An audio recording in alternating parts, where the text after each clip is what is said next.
अस्सलामुअलैकुम। ईद का दूसरा रोज़ भी आप सबको बहुत बहुत मुबारक हो। वेलकम टू T20 वर्ल्ड का स्पेशल ट्रांसमिशन। इसी के साथ मैं हूँ आपकी होस्ट रुजिया खालिद और हमेशा की तरह हमारे साथ मौजूद है मोहम्मद ज़ीशान नवाज़। तो ज़ीशान बताइए कि पाकिस्तानी क्रिकेट टीम वापस आ रही है तो इनका मुस्तकबिल क्या होगा? इनका मुस्तकबिल वैसे तो रोशन ही है, क्योंकि थोड़ी बहुत तनकीद होगी, आवाम का गुस्सा ठंडा होगा। आहिस्ता आहिस्ता ये ठंडा हो ही जाएगा जब ये वर्ल्ड कप ख़त्म होगा। अगर तो ये वर्ल्ड कप ख़त्म हो गया तो उसके बाद आहिस्ता आहिस्ता आवाम भूल जाएगी। और लेकिन मेरे ख़्याल में इस वर्ल्ड कप को ज़्यादा देर तक याद रखा जाएगा, क्योंकि पाकिस्तान का और इस वक्त अगली जो सीरीज़ है, अगले जो मैचेस हैं वो काफ़ी टिनोर के बाद हैं, यानी 2 से 3 माह के बाद हैं। तो जब तक नए मैच नहीं आएंगे, नई हार नहीं होगी, नई जीत नहीं होगी, तब तक ये पुरानी जीत याद रहेगी। इसी तरह से ये अब थोड़ा मायूस कौन होगा कि जब भी तनकीद होगी तो लोगों को ये मैच याद होंगे। जब भी बात होगी USA के ख़िलाफ़ होगी, जब भी बात होगी इंडिया के ख़िलाफ़ होगी, जब भी बात होगी कनाडा, इस तरह वर्ल्ड कप से बाहर होने की बात होगी, क्योंकि पाकिस्तान वर्ल्ड कप से बाहर हो चुका है। बुरी परफॉर्मेंस, बल्कि इंतहाई बुरी परफॉर्मेंस के बाद बाहर हुआ है। तो इस वजह से ये आवाम तो नहीं भूलेगी, लेकिन इसका मुस्तकबिल, आप जिस तरह से आपने सवाल किया कि अब खिलाड़ी करेंगे क्या। देखें, कुछ खिलाड़ियों की खबरें आ रही हैं कि वो रिज़ाइन करने वाले हैं और वो रिज़ाइन कर भी देंगे, क्योंकि वो आए ही इसी वजह से थे कि वो वर्ल्ड कप खेलें। जिस तरह से मोहम्मद आमिर और इमाद वसीम वो सिर्फ वर्ल्ड कप खेलने के लिए आए थे। अब वो ठीक हैं, रिज़ाइन कर देंगे, फिर वो लीग्स खेलेंगे दुनिया में जहाँ मर्ज़ी दिल करेगा उनका। लेकिन जिस तरह से दूसरे खिलाड़ी हैं उनका मुस्तकबिल, जो 13 बकिया खिलाड़ी हैं, उनका मुस्तकबिल पाकिस्तान और पाकिस्तान का डोमेस्टिक निज़ाम होगा। क्योंकि पाकिस्तान का डोमेस्टिक क्योंकि जिस तरह से आवाम गुस्से है, जिस तरह से प्रेशन करने एक्शन लिया जा रहा है, तो उस तरह से इनको कहीं और तो नहीं भेजा जा सकता, लेकिन इसे डोमेस्टिक में ज़रूर भेजा जाएगा इन खिलाड़ियों को। और जो लीग्स हैं उनमें थोड़ा मेरे ख्याल में सख्ती आएगी, उनके कॉन्ट्रैक्ट में भी उनको रोका जाएगा कि आप पाकिस्तान के डोमेस्टिक को तरजीह दें और डोमेस्टिक को खेलें। स्टार्ट करते हैं कप्तान से। कप्तान को बेसिकली भी भेजा जा सकता है, 3 माह पड़े हुए हैं अगली सीरीज़ में से 2 माह, तो इस वजह से उन्हें पूरा मौका दिया जाएगा, उन्हें रिलीज़ किया जाएगा कि डोमेस्टिक में जाएं, अपनी टीम में से किसी टीम के लिए वो खेलेंगे। और उसी के साथ साथ मोहम्मद रिजवान को भी डोमेस्टिक में भेजा जाएगा, ताकि ये समझ सकें कि स्ट्राइक रोटेट कैसे होती है, ये गेम किस तरह से, गेम अवेयरनेस कैसी होती है। उसी के साथ साथ साइम अयूब का भी मुस्तकबिल उसी तरह से 21 मैच खेल चुके हैं और 21 मैच में भी उन्हें ये नहीं आएगा स्ट्राइक रोटेट कैसे करनी है, पिच पे कैसे खड़े होना है, या शॉट कैसे लगानी है, जल्दबाजी नहीं करनी होती। तो साइम अयूब को भी डोमेस्टिक में भेजा जा सकता है और भेजा जाएगा, यही कहा ये जा रहा है, ज़रा के मुताबिक एक्शन लिया जा रहा है ना। फिर उसी के साथ साथ उस्मान खान को काफ़ी अरसा हो गया पाकिस्तान का डोमेस्टिक खेले हुए। वो UAE में खेल रहा था, UAE में डोमेस्टिक कम खेलते थे, लेकिन वो इंटरनेशनली लीग्स ज़्यादा खेलते थे। अब वो पाकिस्तान की डोमेस्टिक निज़ाम में रहेंगे, पाकिस्तान के डोमेस्टिक खेलेंगे, फिर जाके वो अपनी परफॉर्मेंस दिखाने के बाद नेशनल टीम में आएंगे। इसी के साथ साथ इफ्तिखार अहमद का मुस्तकबिल मुझे तारीख नज़र आ रहा है आगे से, और उनकी अब कौमी टीम में तो जगह नहीं है। 66 मैच खेल चुके हैं और कोई ऐसी खातिर खा परफॉर्मेंस नहीं दी, कोई ऐसी इनिंग्स नहीं खेली जिससे वो परफॉर्मेंस से पाकिस्तानी टीम को मैच जितवा सकें। लेकिन ये ज़रूर है कि वो अब उनका मुस्तकबिल तारीख है और वो उन्हें डोमेस्टिक में भेजा जाएगा, लेकिन वो फिर वो जैसे फ़ाइल कोई दफ्तर दाखिल हो जाती है ना, तो वो वही उसी तरह से हो जाएगा। इफ्तिखार अहमद भी दफ्तर दाखिल हो जाएंगे और बस वो डोमेस्टिक खेलते रहेंगे। फिर वो लीग्स तो खेलेंगे, लेकिन इंटरनेशनल में आपको वापस नज़र नहीं आएंगे, क्योंकि उनकी एज भी काफ़ी ज़्यादा हो गई है और उनकी परफॉर्मेंस भी इस तरह से नहीं है कि उन्हें दोबारा से लाया जा सके। तो इस वजह से वो भी मुझे टीम से बाहर होते हुए दिखाई दे रहे हैं। और उसी के साथ साथ जो मेरे ख्याल में जो उनका सबसे ज़्यादा कसूर है, जो इंडिया के ख़िलाफ़ मैच में उन्होंने 2 बॉलें मिस की थी, वो नहीं करनी चाहिए थी सेकंड लास्ट ओवर्स में, और उनको खेलना चाहिए था। कम से कम उन बॉलों पे चौका लग जाता, छक्का लग जाता, तो करीब पहुंच जाती पाकिस्तानी टीम टारगेट के।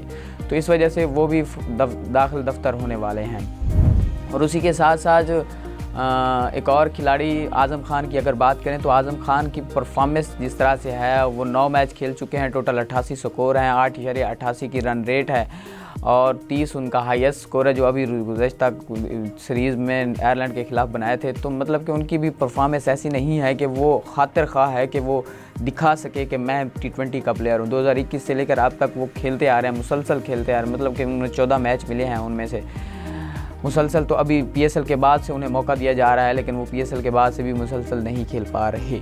तो इस वजह से उनका मुस्तकबिल भी तारीख नज़र आ रहा है। अब सबसे पहले तो उसकी फ़िटनेस पे सवाल उठाया जाएगा कि आपकी फ़िटनेस कहाँ है, आप फिट करें, ख़ुद को फिट करेंगे। आप सीरियस दिखाई नहीं दे रहे इंटरनेशनल के लिए। अगर आप सीरियस हैं तो आप फ़िटनेस पे काम करें, फ़िटनेस के काम करने के बाद ख़ुद को फिट करके लाएँ, फिर आपकी परफॉर्मेंस देखी जाएगी। परफॉर्मेंस होगी तो फिर आपको टीम में शामिल किया जाएगा। तो मुझे वो भी बाहर होते हुए दिखाई दे रहे हैं आज़म खान।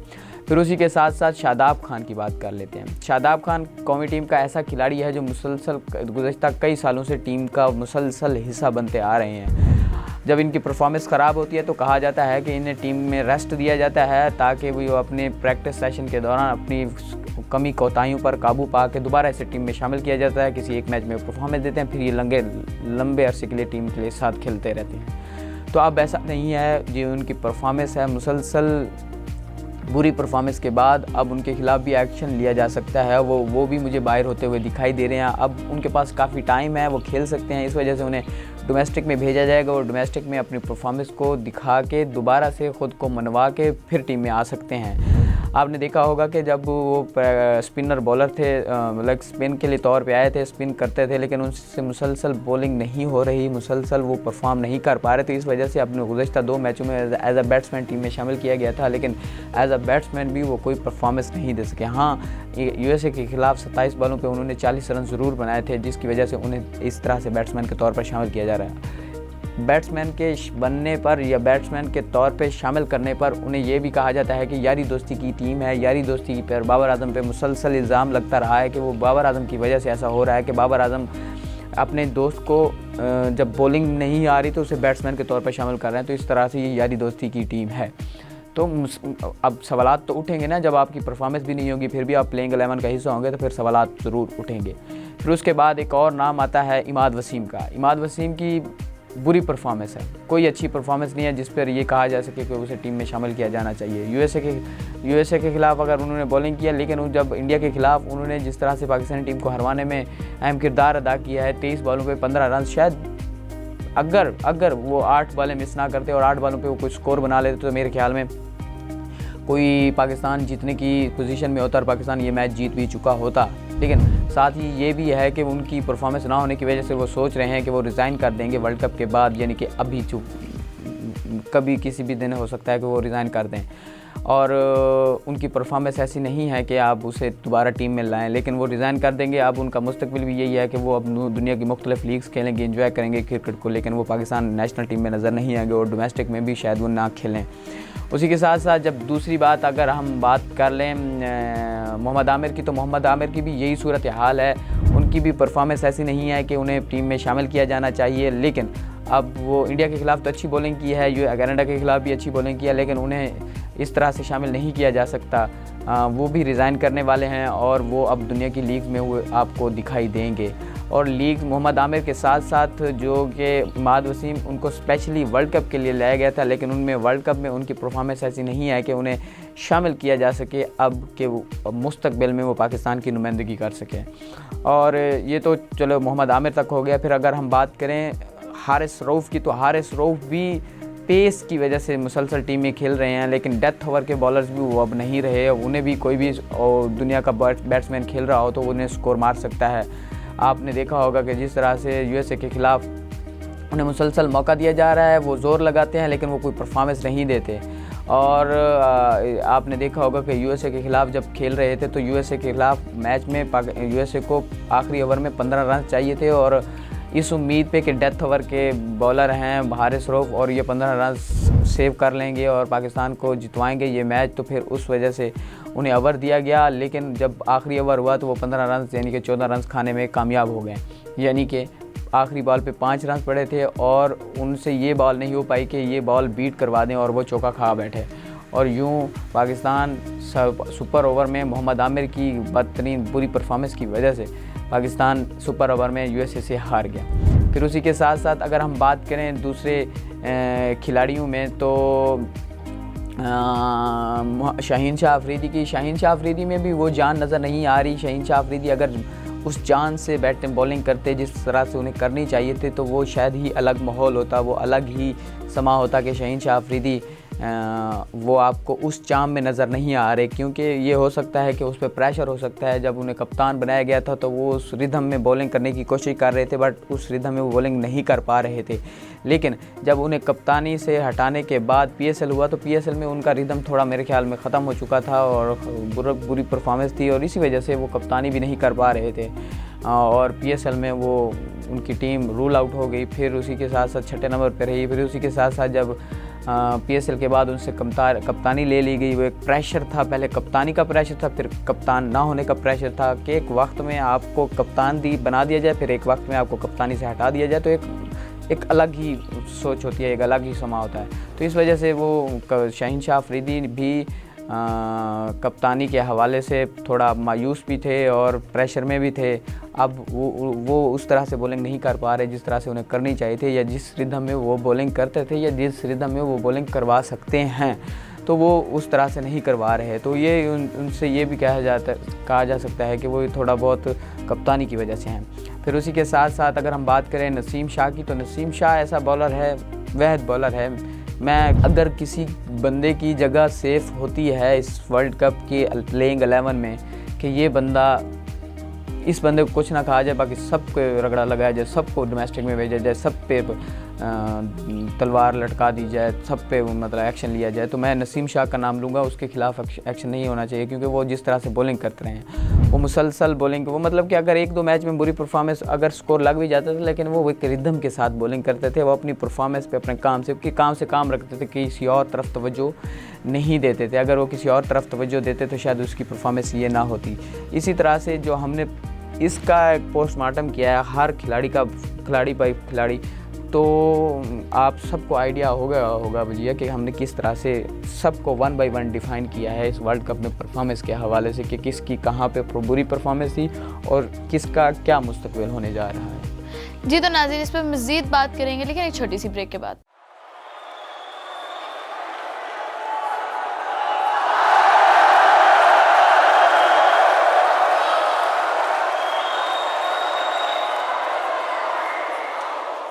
वेलकम बैक नाज़रीन। अब हमारे साथ मौजूद हैं स्पोर्ट्स जर्नलिस्ट आकिब कुरैशी। बिल्कुल, आकिब हमारे साथ मौजूद हैं। आकिब हमारे साथ मुसलसल जुड़े रहते हैं और हमें अपनी माहिराना राय से आगाह करते रहते हैं वर्ल्ड कप के हवाले से। आकिब, सबसे पहले तो ये बताइएगा कि टीम वापस आ रही है और टीम का क्या देख रहे हैं कि इसकी जो सर्जरी होने वाली है, क्या चेयरमैन खुद सर्जरी करेंगे या फिर उनके जो आगे पीछे लोग हैं, समझ रहे होंगे मैं किसकी बात कर रहा हूँ, क्या वो सर्जरी करेंगे या वो सर्जरी की जद में आएंगे? देखें ज़ीशान, ये आपने जो है ना वो बड़ा उम्दा सवाल किया है कि टीम की सर्जरी वो करेंगे या वहाब रियाज करेंगे। तो जनाब, सर्जरी तो वहाब रियाज की होने वाली है। अगर आप समझते हैं कि सर्जरी का आगाज़ करना है, तो मेरा ख्याल है इस सर्जरी का सबसे पहला जो वो जिसको कहते नहीं है पित्ते से रसोली निकालना, तो वो तो वहाब रियाज है रसोली वो वाली। आप अगर उस रसोली को निकालेंगे तब भी आपकी कोई आगे जिस्म जो है वो थोड़ा सा सही हो सकता है। अदरवाइज़ आपने अगर पहली रसोली को ही ना पकड़ा तो फिर तो आपके जो है वो पिता फारिग हो जाएगा बिल्कुल। तो ये सर्जरी ऑब्वियसली मोहसिन नकवी अब क्या करते हैं, क्योंकि देखें उन्होंने बयान बहुत बड़ा दे दिया है कि सर्जरी होगी। सर्जरी और बयान उन्होंने जो जिस टाइम पे दिया ये हमें देखना होगा। अब वो किस किस्म की सर्जरी करते हैं या क्या करना चाहते हैं, ये तो अभी फ़िलहाल वही जानते हैं, क्योंकि अभी सिर्फ जिसके माइंड में जो है वो उसके लिए ख़बर है। मेरे माइंड में है कि वहाब रियाज निकलेगा, वो ख़बर है। किसी के माइंड में है कि बाबर आजम निकलेगा, ये उसके लिए ख़बर है। किसी के माइंड में पूरी टीम फारिग कर देंगे, ये उसके लिए ख़बर है। लेकिन सर्जरी करनी है जी मोहसिन नकवी साहब ने, डॉक्टर मोहसिन नकवी साहब ने, तो वही फ़ैसला करेंगे क्या होगा। लेकिन मुझे नहीं लगता कि वो वहाब रियाज को जो है वो करेंगे, वहाब रियाज के हाथ में मामले देंगे। हाँ, शायद हो जाए, ये भी हो सकता है कि वहाब रियाज को ही जो है थोड़ा साइडलाइन कर दिया जाए या 7 रुकनी सिलेक्शन कमेटी फारिग कर दी जाए। तो अभी टाइम है, अभी देखते हैं कि मोहसिन नकवी साहब सर्जरी को किस तरह लेके चलते हैं। अच्छा, आगे थोड़ा सा इस बारे में बताइएगा कि कौन कौन से खिलाड़ी हैं एक तरह से जिन्हें डोमेस्टिक में भेजना चाहिए ताकि वो उस तरह से परफॉर्मेंस अपनी बेहतरी, अपनी कमियों पे काम करके वापस टीम में आए। कौन कौन से खिलाड़ी हैं आपकी नज़र में? देखिए इंसान, चैंपियंस ट्रॉफी तो अभी काफ़ी मेरा ख्याल है दूर की बात है। उससे पहले हमें वाइट बॉल क्रिकेट में जो है ऑस्ट्रेलिया के खिलाफ इन एक्शन होना है, फिर उसके बाद हमने ट्राई सीरीज़ में इन एक्शन होना है। तो अब डिपेंड करेगा कि हमने क्या क्या लड़के लेके जाने हैं।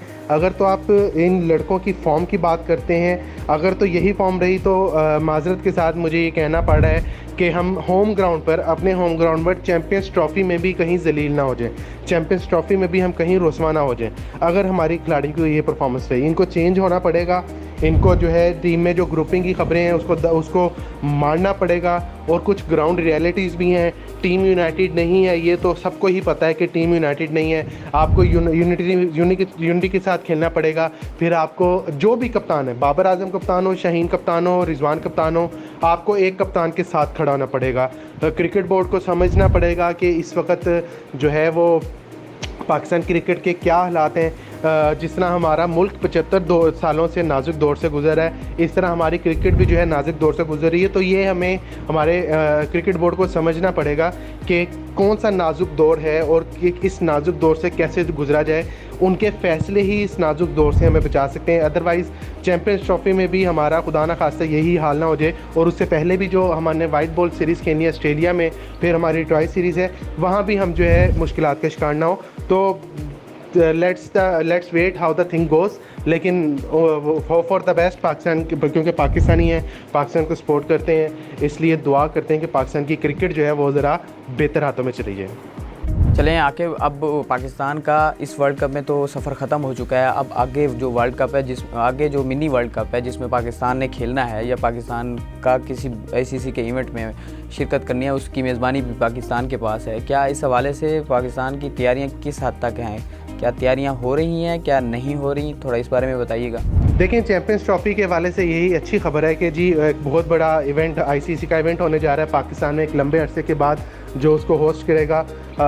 स्टेडियम की है, जहाँ तक आपको पता है कि मोहसिन नकवी साहब जो है वो लगे हुए हैं, लेकिन मेरा ख्याल है टाइम बड़ा कम है, मुकाबला सख्त है। आपको जो है वो फरवरी से पहले चीज़ों को रेडी करना पड़ेगा, जिसमें आपका कज़ाफ़ी स्टेडियम है, कराची का स्टेडियम है, फिर पिंडी का स्टेडियम है। और कज़ाफ़ी स्टेडियम जो कि PCB का हेडक्वार्टर भी आपको पता है, उसकी मेन बिल्डिंग भी गिरा दी गई है। तो अब रेनोवेशन का काम तो जारी है, लेकिन अब देखते हैं कि कितनी देर में ये चीज़ें करते हैं। टास्क इनके पास फरवरी है, अगर तो ये चीज़ें तब तक मुकम्मल कर लेंगे तो वेल एंड गुड। अगर नहीं करेंगे और आप आर्टिफिशियल जो है वो ओपनिंग के साथ ये चीज़ें लेके चलेंगे, तो मेरा ख्याल है कहीं ना कहीं जाके इन पे सवाल लाजमी उठेगा। दूसरा सवाल जो आपने किया इंडिया का देखें, ये $1 मिलियन सवाल है। ये इस आपकी ख्वाहिश है वो आपकी ख़बर है, मेरी ख्वाहिश है वो मेरी ख़बर है, लेकिन ये $1 मिलियन सवाल है। It's all depend on government. अब देखें मोदी वहाँ पर जीते हैं, नरेंद्र मोदी, उनकी फिर गवर्नमेंट बन रही है। बेशक उनकी 2/3 मेजॉरिटी उनको नहीं मिली, लेकिन फिर भी हुकूमत तो उन्हीं की है। और हमने अभी तक यही हमें देखने में आया है कि जब तक मोदी हैं तब तक जो आम जनरल डिस्कशन होती है वो यही है कि जब तक मोदी हैं तब तक इंडियन टीम का पाकिस्तान आना बहुत मुश्किल है। क्योंकि आपको पता है उनके जो सेक्रेटरी हैं जे शाह, वो वज़ीर दाखिला, इंडियन जो वज़ीर दाखिला हैं अमित शाह उनके बेटे हैं। तो वहाँ पे पॉलिटिकल इन्फ्लुएंस जो है बहुत ज़्यादा है। जो खिलाड़ी अपने मुंह से ख़ुद भी कह चुके हैं हम जाके खेलना चाहते हैं, लेकिन ये तमाम मामला जो है क्रिकेट का जो मामला है ये हुकूमती लेवल पे है, हमारे भी हुकूमती लेवल पे है, उनके भी हुकूमती लेवल पे है। तो अभी तो बहुत ये $1 मिलियन सवाल है। अभी तो मतलब ये सिर्फ ख्वाहिशें ही हैं, ख्वाहिशों के मुताबिक ही खबर आपको बता सकते हैं कि इंडियन टीम पाकिस्तान आएगी या नहीं आएगी। लेकिन जो मुजवज़ा शेड्यूल पाकिस्तान क्रिकेट बोर्ड ने दिया है ICC को चैंपियंस ट्रॉफी का, उसमें जो है तो इंडिया के तमाम मैचेस लाहौर में रखवाए गए हैं, जो मुजवज़ा शेड्यूल है। तो लेकिन फिर भी अभी $1 मिलियन सवाल है, सबकी ख्वाहिशात है, वो ख्वाहिशात के मुताबिक अपने एक ख़बर बना के पेश करते हैं कि इंडियन टीम आएगी नहीं आएगी। अभी कुछ नहीं कहा जा सकता, अभी बहुत से मोड़ आएंगे बीच में। आप एक दिन सुनेंगे इंडियन टीम आ रही है, अगले दिन सुनेंगे इंडियन टीम नहीं आ रही, उससे अगले दिन सुनेंगे हाइब्रिड मॉडल हो रहा है, उससे अगले दिन सुनेंगे पाकिस्तान ने इनकार कर दिया या इंडिया ने इनकार कर दिया। बहुत सी खबरें भी आएंगी इंडिया के मामले पे। तो let's see how the thing goes, but hope for the best कि इंडियन टीम आए, ताकि पाकिस्तान के जो फैंस हैं उनको बहुत मौका मिलेगा कि इंडिया के सुपरस्टार्स को अपनी आंखों के सामने खेलते देखने का। क्या आगे यहीं पे मुझे बताइएगा कि क्या है चैंपियन ट्रॉफी हाइब्रिड मॉडल के तहत होने वाली, आपकी खबर क्या कहती है, या फिर इंडिया लाहौर आएगा क्या वाकई ऐसा हो रहा है, इंडिया लाहौर आएगा? देखिए, ज़ाहिर तो ज़ीशान यही लग रहा है कि कराची के स्टेडियम में ज़्यादा काम होगा, लाहौर के स्टेडियम में ज़्यादा काम होगा। देखें, मोहसिन नकवी अपने मुंह से कह चुके हैं कि ये जो है, हम इधर जब मैच देखते हैं तो हमें क्रिकेट मैच वाली फील नहीं आती, ऐसा लगता है हम फुटबॉल स्टेडियम में मैच देख रहे हैं। तो इनको जो है वो क्रिकेट स्टेडियम, आप वो खुद भी कह चुके हैं, ऐसे नहीं होते। ये जो गैप है आपके इंक्लोजर्स के दरमियान और जो बाउंड्री लाइन के दरमियान, उसको मेरा ख्याल है कम करने का मोहसिन नकवी साहब ने मंसूबा बनाया हुआ है। लेकिन जो कराची के हालात हैं वहाँ पर आपको पता है कि साइड स्क्रीन का काफ़ी ज़्यादा इशू है, फिर आपके व्यूज़ का काफ़ी ज़्यादा इशू है, क्योंकि छतें हैं वहाँ पे, अगर बॉल ऊपर चली जाए आप सही तरह आपको बॉल नज़र नहीं आता। पिंडी का स्टेडियम चूँकि ओपन एयर है, उसको जो है वहाँ पे थोड़ा सा रेनोवेट करेंगे, वहाँ पर सीटिंग कैपेसिटी बढ़ाएंगे, लाहौर की सीटिंग कैपेसिटी बढ़ाएंगे कज़ाफ़ी स्टेडियम, यानी कि जो मेन बिल्डिंग गिराई गई है उसको गिरा के जो है वहाँ पे कुछ इनक्लोजर्स बनाए जाएंगे, VIP बॉक्सेस बनाए जाएंगे, जिनकी जो टिकट्स हैं वो काफ़ी महंगी बेचने का इरादा रखता है पाकिस्तान क्रिकेट बोर्ड। तो एक अच्छा जो है वो जेस्चर है पाकिस्तान क्रिकेट बोर्ड की तरफ से कि चैम्पियंस ट्रॉफी से पहले जो है, जो 3 मेन स्टेडियम है आपके, उसको रेनोवेट करके जो मैच देखने आए, जो इंटरनेशनल लोग मैच देखने आए, जो बाहर के ममालिक के जो फैंस होंगे दूसरी टीमों के, उनको एक अच्छा माहौल मिले, इन्वायरमेंट मिले, और उनके साथ साथ जो पाकिस्तान के फैंस इतने सालों से जो है वो सफ़र कर रहे हैं, जो स्टेडियम में मैच देखने जाते हैं, उनको सही तरह मैच नज़र नहीं आता, प्लेयर्स इतनी दूर खड़े होते हैं, जो पहली दफ़ा मैच देखने जाता है वो बहुत ज़्यादा एक्साइटेड होता है कि पता नहीं मैं लॉर्ड्स में मैच देखने जा रहा हूँ या सिडनी में मैच देखने जा रहा हूँ, कि मैं बिल्कुल सामने खड़ा हूँगा तो मेरे बिल्कुल साथ जो है थर्ड मैन पे कोई फील्ड कीपर खड़ा होगा या फील्डर खड़ा होगा, तो मैं उससे साइन ले लूँगा। तो लेकिन जब वो मैच देखने आता है तो उसको डिसअपॉइंटमेंट के अलावा कुछ नहीं मिलता। तो मेरा ख्याल है एक अच्छी चीज़ है, जब ये फाइनल होगा तब देखेंगे क्या है। लेकिन अभी तक जो पाकिस्तान क्रिकेट बोर्ड के जो प्लान है वो तो बड़ा अच्छा है कि जब चैम्पियंस ट्रॉफी से पहले तमाम तीनों स्टेडियम को अपग्रेड करें। मेरा ख्याल है सबसे ज़्यादा काम कराची में होगा, उसके बाद लाहौर में होगा, उसके बाद जो है रावलपिंडी का स्टेडियम आएगा। तो let's see how the thing goes, लेकिन होप फॉर द बेस्ट के पाकिस्तान क्रिकेट टीम और पाकिस्तान क्रिकेट के लिए अच्छा हो चैम्पियंस ट्रॉफी से पहले। बहुत बहुत शुक्रिया आकिब, आपने जिस तरह से अपनी माहिराना राय से हमें आगाह किया, आपके वक्त का बहुत शुक्रिया। मेरे ख्याल में आप ब्रेक का वक्त हो गया है वजिया जी। तो नाज़रीन, वक्त हो जाता है एक छोटी सी ब्रेक का, मिलते हैं एक छोटी सी ब्रेक के बाद।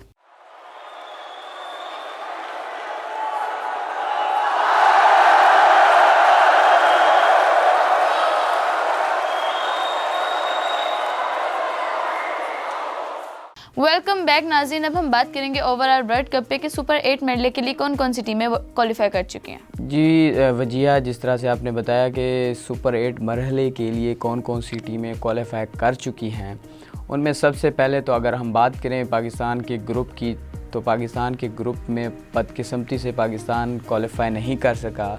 लेकिन USA पहली मर्तबा ऐसा हुआ है कि वो सुपर 8 मरहले के लिए क्वालिफाई कर गया।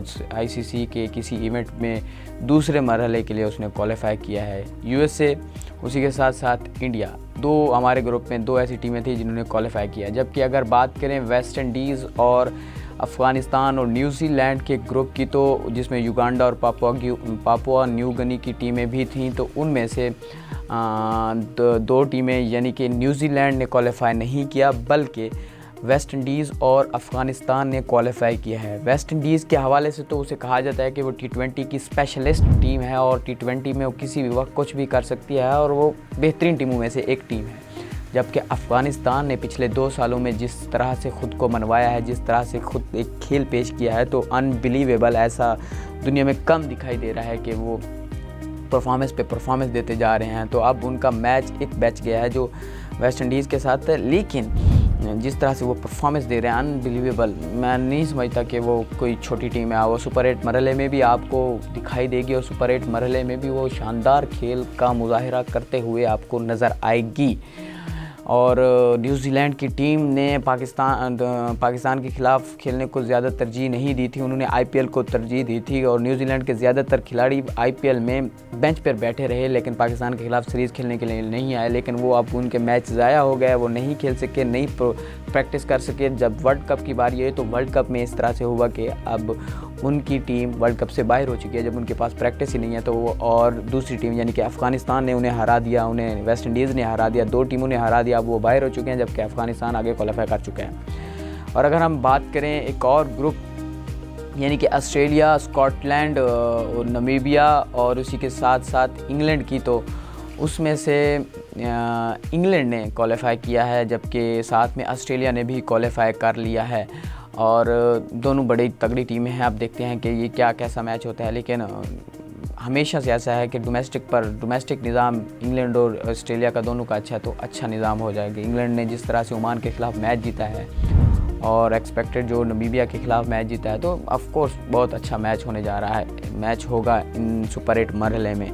और उसी के साथ साथ एक और ग्रुप जिसमें साउथ अफ्रीका, बांग्लादेश, श्रीलंका की टीमें शामिल थीं और नेपाल की टीम भी उसी में शामिल थी। लेकिन जिस तरह से नेपाल ने शानदार खेल पेश किया है, 2 दिन पहले साउथ अफ्रीका के खिलाफ मैच जीत रहा था नेपाल, साउथ अफ्रीका को हरा रहा था, लेकिन नेपाल हार गया ये मैच और आखिर पे आके 1 रन से हारा है, यानी कि 1 बॉल पे 2 रन चाहिए थे, लेकिन वो नहीं बना सका।